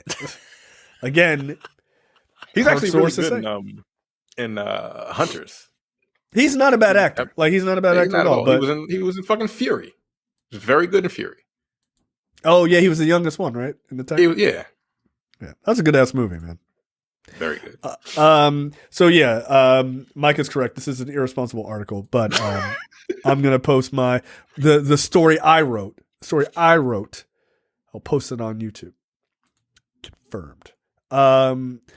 Next up, Warner Brothers looks to close deal for Harry Potter HBO Max series. I thought people were done with Harry Potter, right? Let's see if they can keep that. Let's see if they can keep that same energy. According to Bloomberg, which was first to report new developing talks, the project would be directly based on known transphobe dickbag J.K. Rowling, best-selling book series, rather than an in-universe spin-off such as the terrible Fantastic Beasts films. Each season will reportedly draw from one of the books, suggesting an ongoing franchise that would stretch for years for the studio. Under the deal, Rowling would maintain a degree of creative involvement with the series, though she would not serve as a primary creator or showrunner. Sources close to the situation suggest that talks between Warner Brothers, Discovery, and Rowling's camp remain in preliminary state. The studio is looking to house the series under the HBO Max banner, soon to be combined with that shitty Discovery Plus banner, and rebranded under a probably less than great name. So there you go. Again, I thought people were done. I thought like the Harry Potter books, she got lucky when she wrote those books, and that's why she's a billionaire because of them. And like, she's a terrible human. Well, she's a piece of shit, but like, no, she is. That's true. Like that's true. But like, I thought like her books weren't really that good. They're like, that's not true. Like very anti-Semitic and all that other good stuff. Okay, that might be true. It probably is. Like, look. Yeah, like, when you got a character named Levi Globalist, I mean, that's a little on the nose. Dude, I mean, the characters who handle the banks, they all have long notes. I mean, they look like massive Jewish stereotypes. It's not really cool. Right. So why would HBO Max be going into business with this woman if like they didn't think that this was going to make a lot of money? Because money. Look, a lot of people talk a lot of shit online. They are in the minority. People are going to watch this show. They will. People love Harry Potter. They even watch those shitty Fantastic Beasts movies. Those movies are not good. They're not good at all. And I really like that series. They're bad. I like the Harry Potter series, not the Fantastic Beasts series. That being said, I'm going to watch it. I am. Like, be mad, I guess. Like, I don't know what to tell you. I'm going to watch it. Like, could you not name the black character Shacklebolt? Like, that would be cool. Like, I appreciate it. Nope. You got to take everything as it is. You gonna watch it. You gonna watch it. That's fine. Then that's gonna be my favorite character. Don't he my favorite character. Don't let this be the banker of the Harry Potter series. No, we're not sanitizing the racism. No, that's fine. Put it all in. Tyrone Shacklebolt. That's my nigga on the series. That's my nigga. Oh my god. Again, I've never watched a single Harry Potter movie. I don't give a fuck about any of this property. I'm not gonna watch the show either. So that's fine. It is what it is to me. I did see this girl, this Jewish girl on Instagram, and she was like, if J.K. Rowling put me in one of her books, my name would be I have a big nose or some shit like that. It was like these names are offensive. Nah, if you gonna watch it, you gonna watch fucking Perp Walk Shacklebolt, because you gotta take the good with the bad. Cho Chang, the whole 9 yards. Oh my goodness. By the way, I don't think Cho Chang is as offensive as people think it is. It's not. I feel like people pick that one. I'm like, I feel like you think Asian names sound offensive to Asian people. Cho Chang is not an offensive Asian name, yo. It's not. I every time I always say this, I went to school with someone named Ho Suk Song. That was his full name. Like, let's not pretend that those aren't names that they have. Like, he got older, he changed it to Steve. Matt or some shit like that. Yeah, I bet he did. It was like Matthew Song. I'm like, all right, nigga, I know what your real name is. I used to work with a guy. But I get it. Right, like I wouldn't want to have that name. That's a wild name to have in America, right? Like, what the fuck? It's unfortunate that he had that name in fucking elementary school. That didn't work out for him at all. You know? Look, there was an Indian guy. There was an Indian guy that worked at my job. Young Indian guy. He was like in his 20s. He was a cool dude. Look, the name Deep is an Indian name, right? Deep, right? His name, I swear to God, was Deep Dixit. Dixit was his last name. Right? That's a good name. I wouldn't have changed it. Children, that's a porn name. Like, I'm sorry, that's fucking crazy. Again, like, it's unfortunate, but like, it doesn't like. Okay. Nah, I wouldn't have changed it. I'd be like, yo, what's your name? Deep Dixit, my nigga. Like, that's my name. Like. Loud and proud, man. Get out of here. But like, yeah, look, some name, yeah, but like when I hear white people get offended by that name, I'm like, I feel like you're being the racist. Like, you know, like, do you know any Asian people? Right? Like Cho is not a crazy Asian name, and Chang definitely isn't. So, like, no. Yeah, I had a friend named Chang Kim, right? And also, he also changed his name when he got older to a white name, because that's what they do. Yeah, that's unfortunate. Like, yo, they're gonna see your face when you show up to the interview. They're gonna know. They're gonna know. Nikki Haley. So yeah, look, I'm gonna watch it. I know that the thing when the video game came out, people were calling people who played the game bigots or whatever. I thought that was ludicrous and ridiculous. You don't have to support J.K. Rowling's views to enjoy something that she created. So. You also don't have to like silence yourself, right? Like, you can play the game and still admit that J.K. Rowling is a piece of shit. That's correct. Like, right. You can do both things, but we're allowed to have nuance in the world, guys. Like, it's okay. And also, you're also allowed to be like, fuck this show and fuck J.K. Rowling too. You're also allowed to do that by all means. Yeah. But I'm gonna watch it. I like wizards. I'm sorry. Like, I want to see some wizards. It's a good ass series. All right, Micah, you're up for What the Fuck, brought to you by JTD from the Edit That Out podcast. Sorry to give you the lead. Oh, why is this page non-responsive?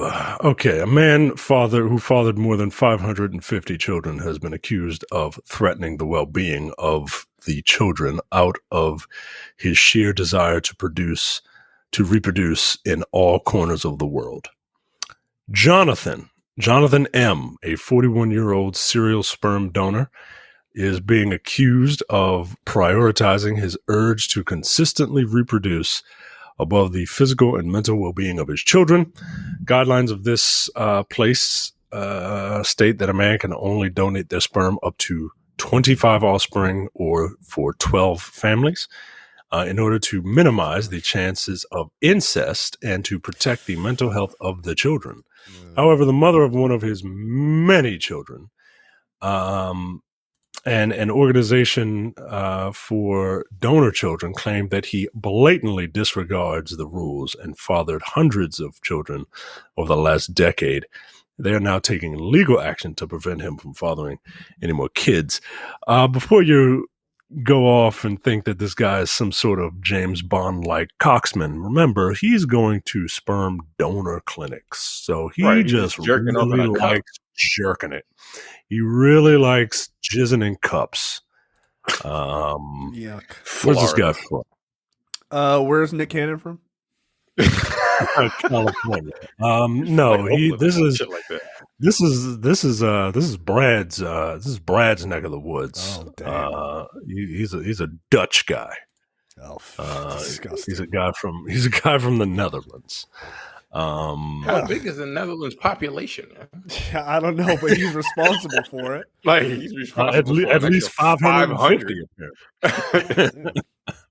It's him in it's him and all the Skarsgårds, right? Like 17 million people in the Netherlands. Okay. So it's him, the Skarsgårds, and like one other guy. Got it. Quote, if I had known he had already fathered more than 100 children, I would never have chosen this donor. Isn't that how kind do you choose the donor? They have like a book. Isn't that kind of they have a book. They have a book of like your rookie card. Picture? Yeah, like they have a picture of the dude. Sometimes, normally not a picture of the guy, but like you get the stats, right? Like how many RBIs, how many how many touchdowns in a single high school football game, like that type of shit. Usually, if there's a picture of the guy. If it's a picture of the guy, it's usually of the guy as a child. So you can kind of get so you can see what your child might look like. Oh, this is the dude. Come on, man. That's not him, is it? Is it? I can't see the. Why did it say Kenya-based sperm donor? Are you sure this is the Netherlands? The one I'm looking at. It goes into being in. This is the dude. He lives in Kenya. That's why. Oh, he lives in Kenya. I was gonna say Africa earlier. Yeah, this is him. Yeah, that's him. I mean, yeah, it looks about right, but like, like this is the dude. There's a lot of people with that same expression on their face, which is a problem. He looks like someone. Yeah, I bet he does. I'm sure you've seen them around. You have a familiar face. Do I? Oh, interesting. Okay. That's hilarious. All right, Terrence. So yeah. Okay. All right. Okay. No thanks. Nigga, 500 plus children.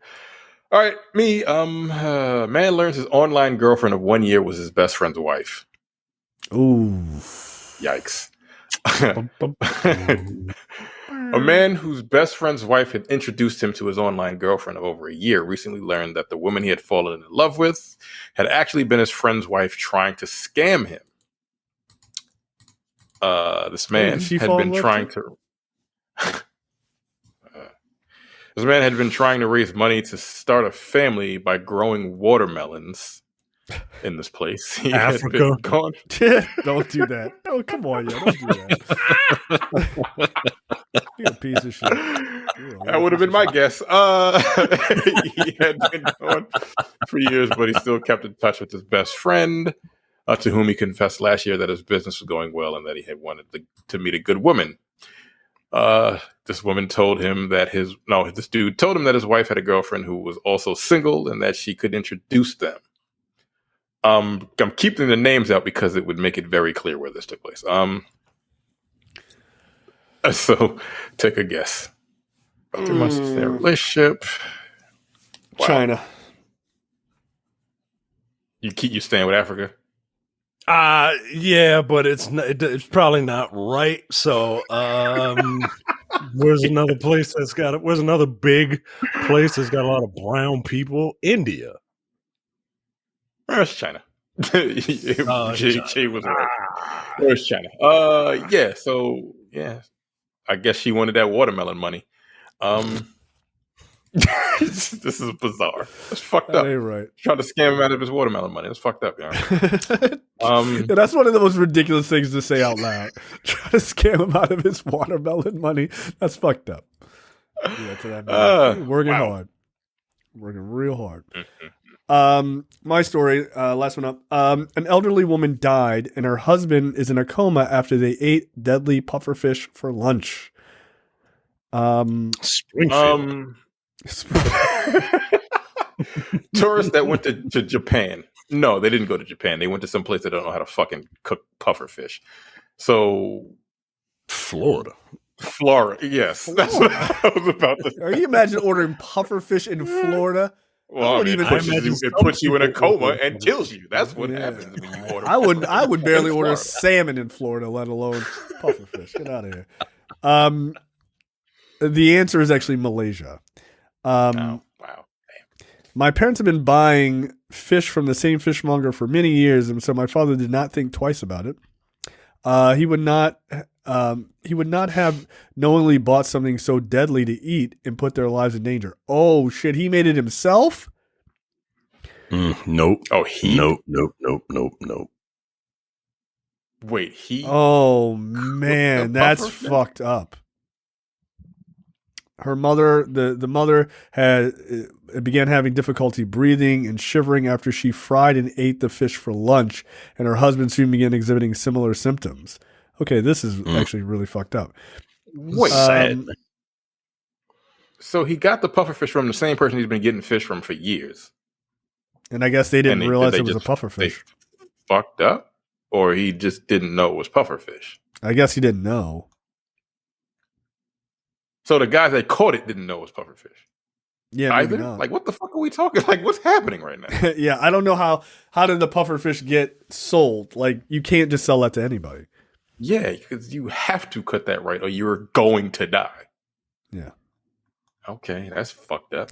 Would you guys? I think we asked this before. Would you try that, like, even in like a super high end like Japanese restaurant where they do it in Japan? Sure. Like, I mean, if he's like well known. I mean, you don't really want to eat something that might kill you, but like if he's known for cutting it and it's like second nature to that person, I'll watch someone else eat it first. And then there you go. That's what I'm saying. Like you go. But yeah, I'd try it. Dude, and like, then do I'm the gonna have alphabet for me. What you had from your plate, because I know that's clean. Yeah, I don't know, man. I think at my age now, I'm like, I don't think I'd try it. I think I'd be like, no. The risk is too high. I don't want to be sitting up all night reading the Bible, hoping I make it the sunrise and shit. Like, nah. It's one of the greatest Simpsons episodes of all time. Yeah, no, that's fucking crazy. All right, speaking of crazy, on a scale of 0 to 0.5, how much are you not going to see the Barbie movie, Terrence? Nigga, I don't get it. I watched the trailer. Okay. I don't understand. Okay, there you go. This is what I thought. I don't even get it. I'm like, I've seen people like, oh my God, I can't wait for this. And I'm like, wait for what? What is it? I don't understand. I honestly, when I watched the trailer, I thought that when I first heard this movie was happening, I thought it was going to be like Barbie, like what we saw there, but then dropped into like the real world, and then like kind of play on that. What this movie I think that's what's happening. That is what this movie is going to be. Yes. Oh, okay. Because they don't show any of that in the trailer. It's all in the fucking At Barbie. the very end, they're like, she's driving. Like, you got your, she's like, you got your, like, because I had to look up the premise for this movie, because even my wife was like, I don't know what this is. And, and you know, she's a girl, so this she's supposed to want to see this, right? And it's made for you. And so we looked it up, and it's something like Barbie gets kicked out of Barbie Land or whatever, and has to go into the real world. And let me see if I can find a log line real quick. After being expelled from Barbie Land for being a less than perfect looking doll, Barbie sets off for the human world to find true happiness. So, okay. I'm not going to see it. This is not for me. This is not for me. I hope whoever this is for gets what they're looking for, but this is not for me. And but keep making those Barbie memes, those Barbie Ken memes. Some of them are amusing. Oh, I haven't even seen any of those. That's how little I give a shit.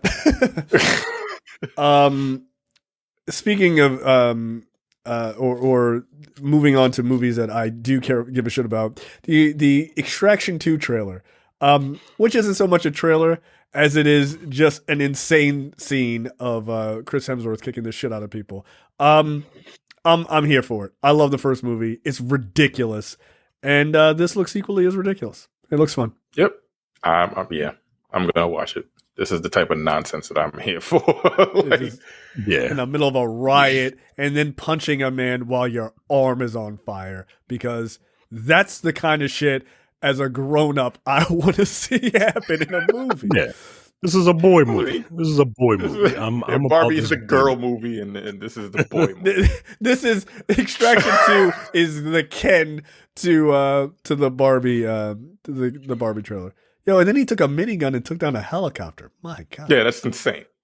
Yeah, but then again, like I'm gonna need a lot more fucking stuntmen to start fucking directing movies, because they're out of their minds. They have wild shit going on in their heads, and they pull. I'm gonna need them. I'm gonna need them to get recognized by the Academy of Motion Picture Arts and Sciences. Yeah, really. This shit is clever. I'm dead serious. It's clever. Like it's. We give Oscars for computer visual effects. We give Oscars for visual effects, yo. Like, why not for stunt work? What is this but nothing but a human visual effect? Or just like it's really elaborate choreography is what it is. It's a dope fucking scene. Like it's a one cut scene. Like people do it all the time now, but like it looks fucking dope. And also them doing the like in the middle of the one cut scene, they attach a camera to him that like doesn't pivot, right? Like, so you're watching him wobble as all this other shit is happening in real time behind him. It's just really clever. I like that this is what they did for a trailer. They're just like, here's a badass one shot. You're like, all right, cool. I'm gonna really need this ripped blonde guy with a flaming arm to do a jumping uppercut and say, "Sure you." Yeah, this is how you get your rebooted Street Fighter movie. I'm fine with that. Yeah. Oh, how did they do it? I mean, I guess. Yeah, that is insane. Like, you don't want to just like, put your hand in the snow? Like, nah, fuck that.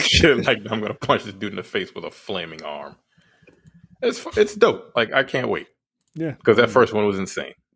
Yeah, it's a good time. Shout out to Michael, who thought he was dead. Like they weren't gonna make a second one of those movies. He died, yo. He could have got shot in the forehead. He was coming back. I mean, I'm gonna need like a tracheotomy, like scar or something, right? Like I'm gonna need him to wear a scarf like Cornel West throughout the movie. You know what? Tracheotomy scar. You know what? I want him to have a voice box. It's time to go. That's offensive. That's definitely offensive.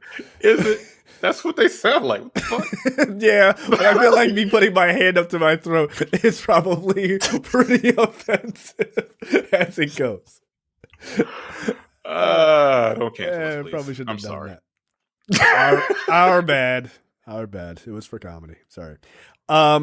Next up, the trailer. We finally get a full trailer for Blue Beetle. This looks really, really fun. I will say it looks generic because I don't know how many ways you can tell the same superhero origin story of a kid. But I'm here for it anyway. I don't care. It looks fun. Yeah, I was surprised that this looks like one of the better DC properties. Like the movie looks like a Marvel movie. It does. It looks like a Marvel fucking origin story, and it just looks fun, like kind of like Ant-Man.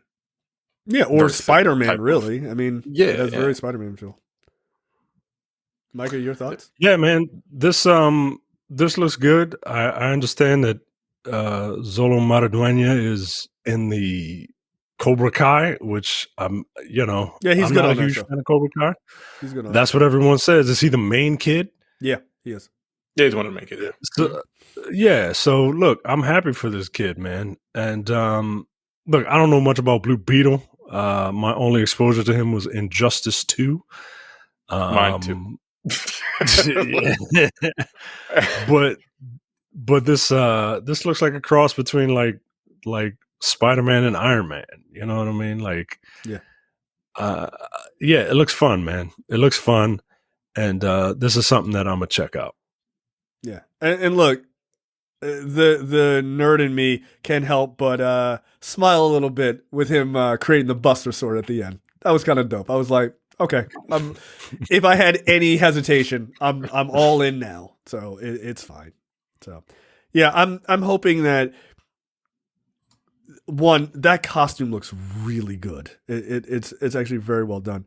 But I'm hoping that this is more the style we see from some of the lighter characters in the DC universe, and then couple that with like a very good, well done Batman and a bright Superman and shit like that. Like, this is what DC needs. Like, I know there are people, I don't want the Marvel style, but like, dude, for the most part, people read both, right? It's not, people are not as hard lined as online would make you believe. So people just want to have fun, and this looks fun. Yeah. Is this going to be? So is this part of like James Gunn's like the DC talk is universe? Yeah. The talk is it is. Okay, because I didn't know if this was one of those things that it's like, well, we've already made it, and it doesn't star a woman apparently, so we can put it in theaters, and we don't have to cancel it like Batgirl. Yeah, I don't. Still kind of fucked up, man. Yeah, it is kind of. It's very fucked up. But I didn't know if it was like one of those in between things, or if he's going to grandfather it in, or I think he's grandfathering counting this, because I don't think it's not super hard tied to anything else. So like the universe reboots, and he's just like, he's already there. Yeah, and then you can do that. You know, he's doing a Booster Gold project, right? Series, yeah. So, well, there you go. You can insert this character into that, and that character can like be a go-between. Yeah, somebody was saying whether or not Chris Pratt would make a good Booster Gold. It's not a bad choice. It's not a bad choice, actually. But I feel like Booster Gold and Blue Beetle should be roughly the same age. That's my only thing about like them not picking him. Like, you would want somebody who's in their like mid-20s. Yeah, this guy's like in his early 20s or something. Yeah, he's like, this guy's and he's probably playing younger. Yeah, and Chris Pratt is what, 45 years old, right? Like Marcus Houston and his wife. Gross. Anyway, like, we have a lot in common. Yeah, how? Kind of feel. Yeah, she reminds me of my mom. The woman that I'm married to and having sex with reminds me of my mom. The child that I'm married to and having sex with. The teenager. Well, she's not a child anymore.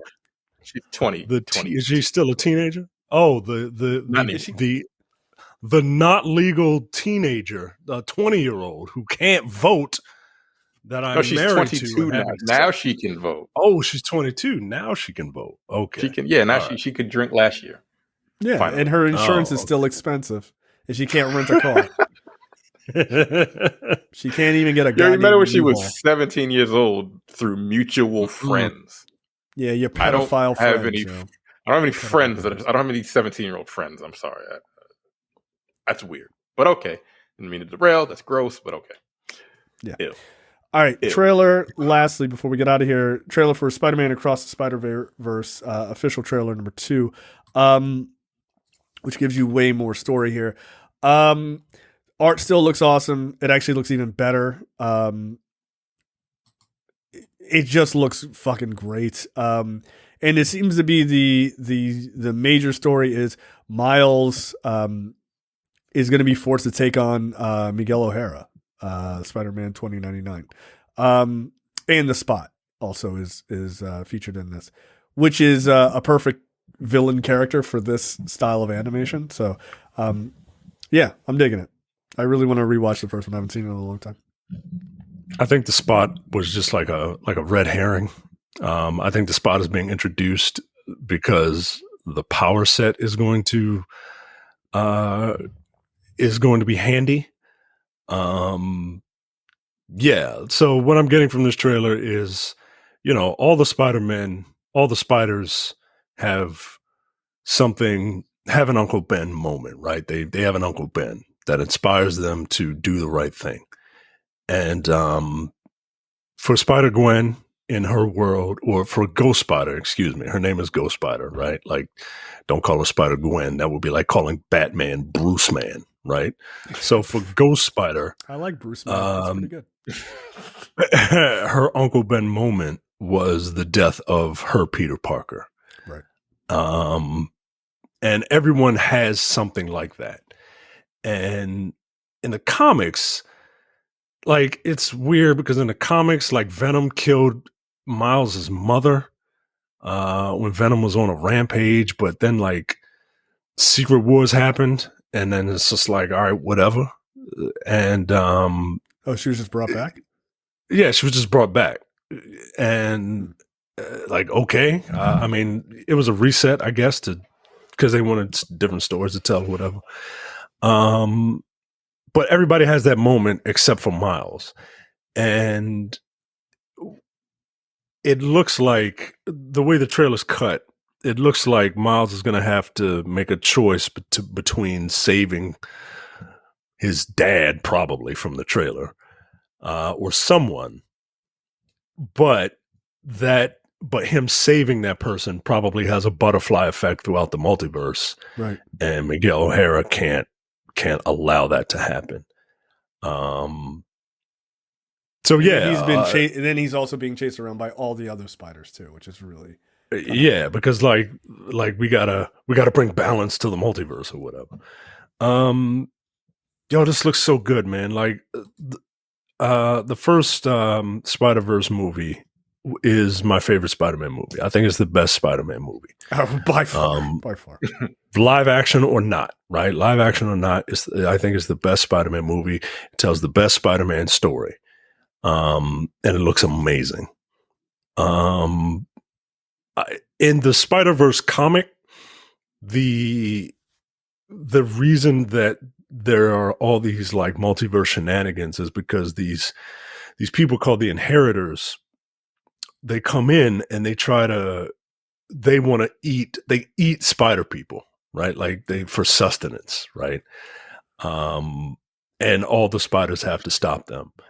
And I'm hoping that because this is a two-parter, we kind of get them in the third movie. Like, this stuff leads up to, like, Miguel O'Hara knows what is coming and they are coming. And he's like, no, we gotta make sure that everything is right. Look, I'm rambling because I'm super excited for this movie. I absolutely love it. I love the first one. Like, I can't wait for this movie to come out. Yeah, I'm excited. I think it looks dope. Terrence, what were your thoughts? It looks dope. Hearing Shamik Moore in this